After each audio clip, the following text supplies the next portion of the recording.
Hi மக்களே, good morning. இன்னைக்கு காலையில் எந்திரிச்ச உடனே ஹஸ்பண்ட் சொல்லிட்டாங்க, நான் இன்னைக்கு கிச்சன் வேலையை நான் ஸ்டார்ட் பண்ணுறேன் அப்படின்னாங்க. ஸோ எனக்கு வந்து டீ போடுறதுக்கு ரெடி பண்ணாங்க.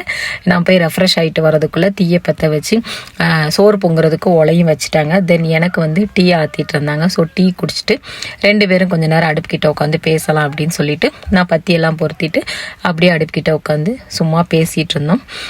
இன்றைக்கி காலையிலே மழை தாங்க பெஞ்சு. கரண்ட்டு காலையிலேருந்து பிரச்சனை இல்லை. ஸோ வெளியே போய் பார்த்தேன், சடன்னு மழை பெஞ்சு. மாதா கோயில் காலையில் எழுந்திரிச்சு கதவை திறந்தோடனே மாதா கோயிலை பார்த்து சாமி கும்பிட்டுட்டு அதுக்கப்புறமா அப்படியே உள்ளே வந்துட்டு ஹஸ்பண்ட் வந்து ஒலை கொதிச்ச உடனே அரிசியெல்லாம் கழுவ ஆரம்பிச்சிட்டாங்க. தென் இன்றைக்கி என்ன ஸ்பெஷல் வைக்கலாம் அப்படின்னு பார்த்தீங்கன்னா பீட்ரூட் சோறு. பீட்ரூட்டை வேக வச்சு சோறு கிண்டி அதை தான் வந்து பையனுக்கு கொடுக்க போகிறேன். ஹஸ்பண்ட் வந்து சாம்பார் வைக்கிறக்காக காய்கறி நறுக்க ஆரம்பிச்சிட்டாங்க. ஸோ இதுதான் காலையில் ஸ்பெஷல். என்னோட வளையல் பற்றி நிறைய பேர் கேட்டீங்க. அதுலேயும் ஒரு சிலர், அக்கா நீங்கள் வந்து ப்ரெக்னெண்ட்டாக இருக்கீங்க இந்த மாதிரி கொஸ்டின்லாம் கேட்டிருந்தீங்க. என்னோட வளையலுக்கு வந்து பெரிய ஒரு ஃப்ளாஷ்பேக்கே இருக்குது. அப்படின்னு என்ன அப்படின்னா, எனக்கு வந்து மேரேஜ் ஆன புதுசில் நான் கன்சீவாக இருக்கும்போது எனக்கு ஒரு சில ஹெல்த் இஷ்யூஸ்னால நான் ஹாஸ்பிட்டல்லே இருக்க வேண்டியது வந்துச்சு. ஸோ அதனால் எனக்கு வந்து வளகாப்பு அப்படிங்கிற ஃபங்க்ஷன் வந்து நடத்தலை. அதுக்கப்புறமா பாப்பாவும் பிறந்துட்டாங்க, அப்புறம் வந்து பையனும் பிறந்தான். அதுக்கப்புறம் நான் வளையல் போடுறதே நான் வந்து ஸ்டாப் பண்ணிட்டேன். ஏன்னா எல்லா பெண்களுமே குழந்தை பிறக்கிறதுக்கு முந்தைய கல்யாணம் ஆன புதுசில் எல்லாருமே வளையல் நிறையா போடுவோம், பூ நிறைய வைப்போம், காலில் கொலுசு சல்லுன்னு போடுவோம், ட்ரெஸ்ஸு நல்லா பண்ணுவோம். ஆனால் ஆஃப்டர் டெலிவரி ஆனதுக்கப்புறம் நம்ம எல்லாத்தையுமே கம்மி பண்ணிடுவோம். நான் வளையலை வந்து அப்போ வந்து கழட்டிட்டேன். ஏன்னா பாப்பாவை தூக்கும்போது அந்த வளையல் வந்து குழந்தைய அழுத்தும் அப்படின்னு சொல்லிட்டு அப்போ வளையல் போடுறதை நிப்பாட்டிட்டேன், பூ வைக்கிறத நிப்பாட்டிட்டேன்.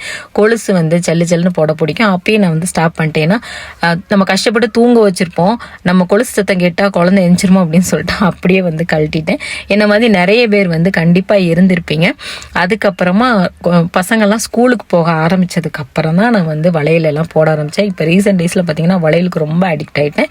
எங்கள் அம்மா அடிக்கடி சொல்லுவாங்க, நம்ம சோத்து பானையை திறக்கும் போது வெறுங்கையிட்டு வந்து பெண்கள் வந்து வெறுங்கையிட்டு வந்து சோறை எடுக்கக்கூடாது அப்படின்னு சொல்லிட்டு வளையல் வந்து நிறையா போடணும் அப்படின்னு சொல்லிட்டு அதனால தான் வளையல் ரொம்ப போடுறேன்.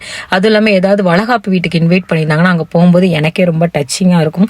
ஏன்னா எனக்கு அந்த ஃபங்க்ஷன் நடத்தலை அப்படிங்கும்போது வளகாப்பு பண்ணுறது பார்க்கும்போது நான் ஓரமாக நின்று கண் கலங்கின நாட்கள்லாம் நிறையவே உண்டு. அதனாலே யார் என்னமோ சொல்லிட்டு போகிறாங்க, நமக்கு வந்து வளையல் போட பிடிக்கும் அப்படிங்கிறதுனால நான் கை நிறைய வளையல் போடுவேன். நிறைய பேர் கிண்டலும் பண்ணியிருக்காங்க, இது ஏன் இப்படி போடுறீங்கன்னு. பட் எனக்கு வந்து பிடிச்சிருக்கு, அதனால கை நிறைய வளையல் போடுறேன். என்னோட வளையலுக்கு இதாங்க ஃப்ளாஷ்பேக்கு. எனக்கும் வளையலுக்கும் ரொம்ப ஒரு நெருக்கமான ஒரு ரிலேஷன்ஷிப் உண்டு. இப்போ வந்து பீட்ரூட் ரெடி ஆயிடுச்சு, சாம்பாரும் ரெடி ஆயிடுச்சு. பையனுக்கு பீட்ரூட் சோறு கிண்டி அப்படியே கொடுத்துட வேண்டியதான். ஸோ இந்த வீடியோ பிடிச்சிருந்தா மறக்காமல் லைக் அண்ட் ஷேர் பண்ணுங்கள். Have a nice day. Thank you.